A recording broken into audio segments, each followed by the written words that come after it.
Former House Speaker Dennis Hastert loses his freedom over federal banking law violations. And this weekend, COD goes tech with the first annual StemCon convention. And the photography program at the college will be hosting its second annual Exposed Showcase.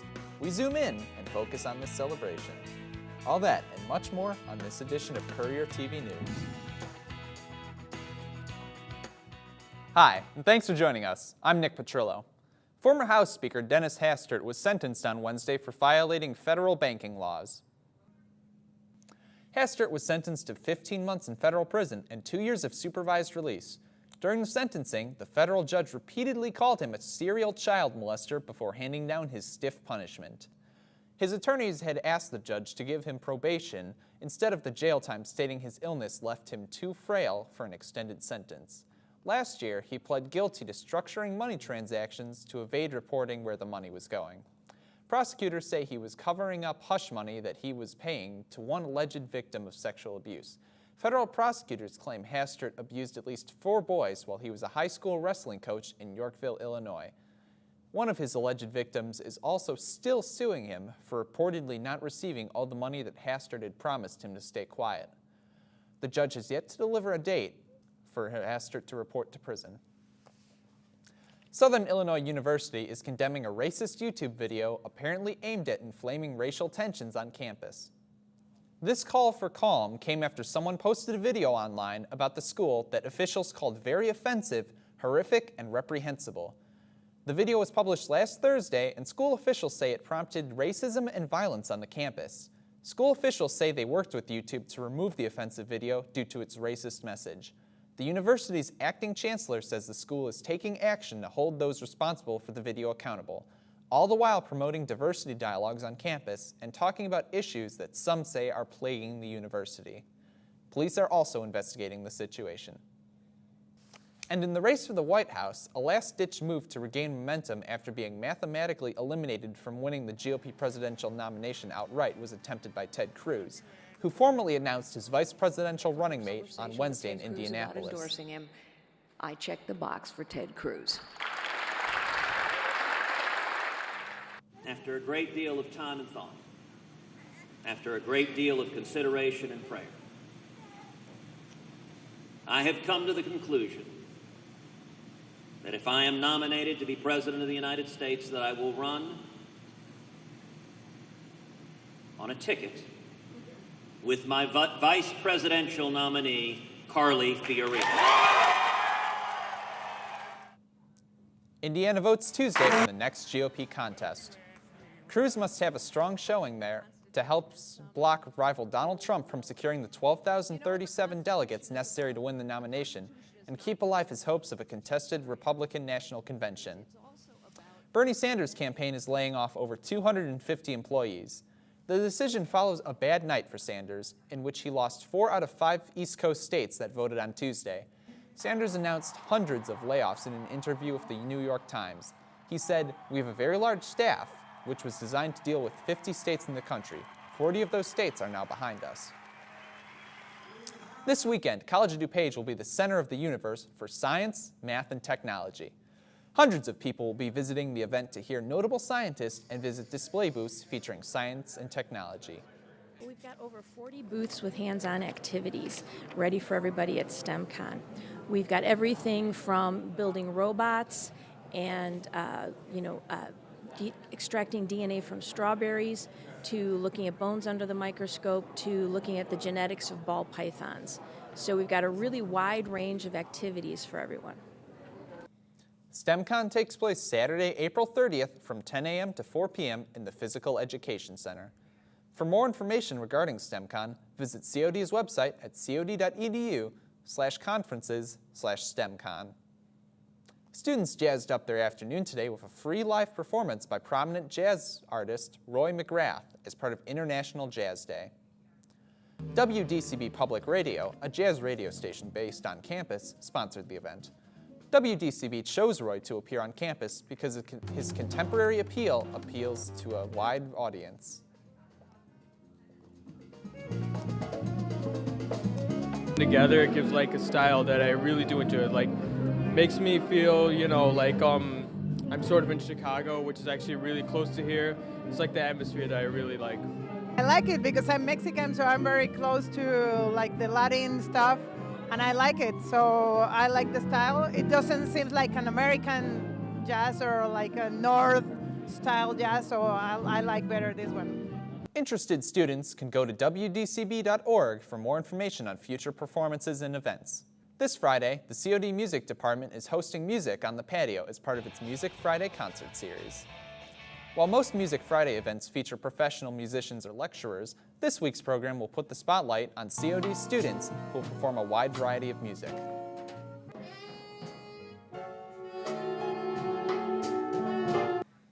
I am singing along with my friend playing guitar, Blackbird by the Beatles. And we're going to have a jazz vocalist named Rachel Stark. She's going to join us and sing a few tunes, and then we're going to play some other fun jazz jam tunes. The other big treat for the students is the opportunity to perform at the Lakeside Pavilion on the patio. Music Friday will be held at noon on the patio at the Lakeside Pavilion. The event is free to everyone and will run until 1 p.m. For more information, contact Lee Kesselman at kesselma@cod.edu. From landscapes to portraits to pictures of horses, photography students from all across DuPage County will display their work in the Exposed Photography Showcase this coming Tuesday.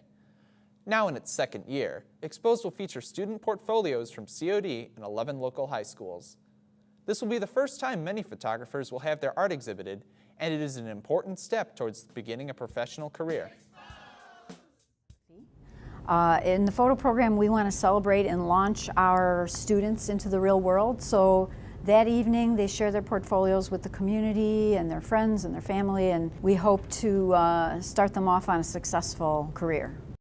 The top 4 winners in the high school and college categories will receive many great prizes, including a new Canon camera.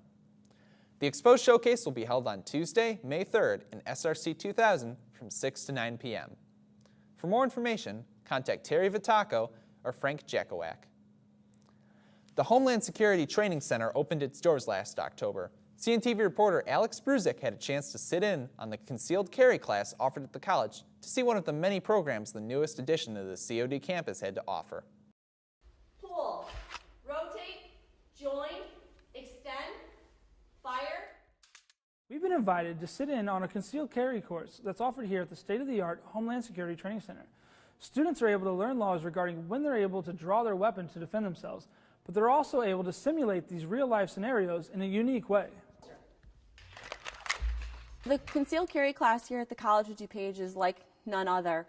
When you come and take the class, you can expect 2 full days, usually weekends, and we would be in the classroom for most of the time during lecture. Then we would use the simulator for use of force training, which very, very few places have the opportunity to use such a simulator. It's the whole room. We have a 300-degree screen where they take what they learn in the classroom, like the use of force training, and they then put it into a real-life scenario. We go then across the street to the street scene, where we get to do all of our holster draws. You learn to draw from concealment. And then you would come back here to our brand new 24-position, 75-yard tactical range to do your live fire qualification. So now we're actually here at the tactical firing range. What makes it so special is how wide open it is. They're actually able to recreate crisis scenarios right here in this shooting range for live fire practice. I will say that a lot of people who take my concealed carry class, this is the first time they've ever shot a gun.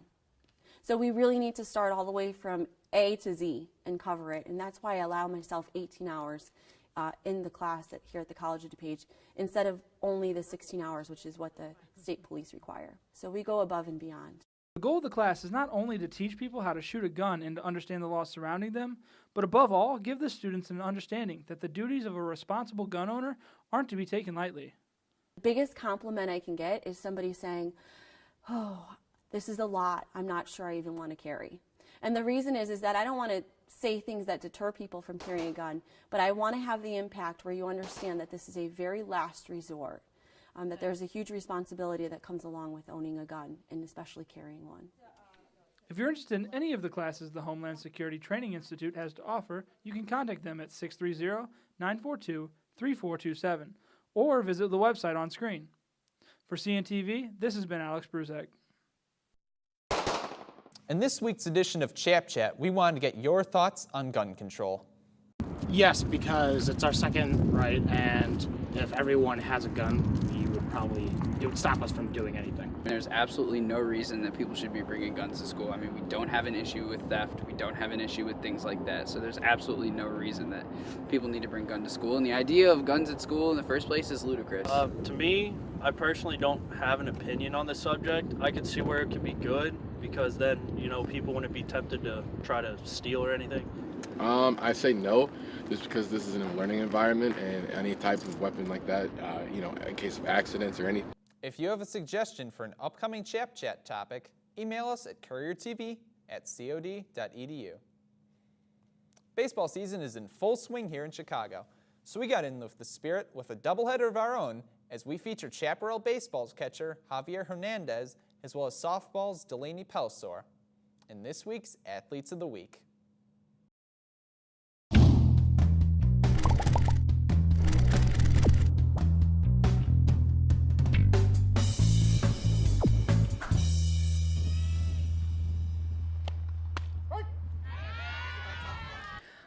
I love everything about softball. The team, players, the game, everything. How one pitch could change the whole game is amazing. Delaney Pelsor's passion for softball gives her the skills she needs to lead. I like to consider myself a leader of the team and a pitcher, so I have to step up when needed. Delaney is an excellent pitcher. She's a very good person, and she has been very dominant on the field so far this season. She's 16-5 in the 21 games that she started. She's thrown so well. It's a lot of fun to watch her pitch in the circle right now.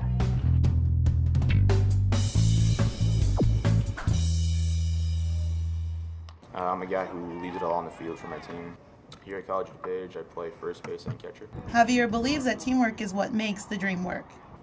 The little things they do, cheering me on, cheering the rest of the teammate on, picking each other up, doing the little things is what the team's all about. Javier's family fully supports his passion for baseball. As I grew up, my family's always been behind me playing baseball and wanting me to do my best. It's the grind, it's hard work, it's a long journey. You gotta take day by day and enjoy it all you can. I'm Stefanie Cervantes for CNTV Sports. Thanks for joining us for this week's Courier TV News. Please join us next week as we connect you to the community with more College of DuPage news. Have a great weekend.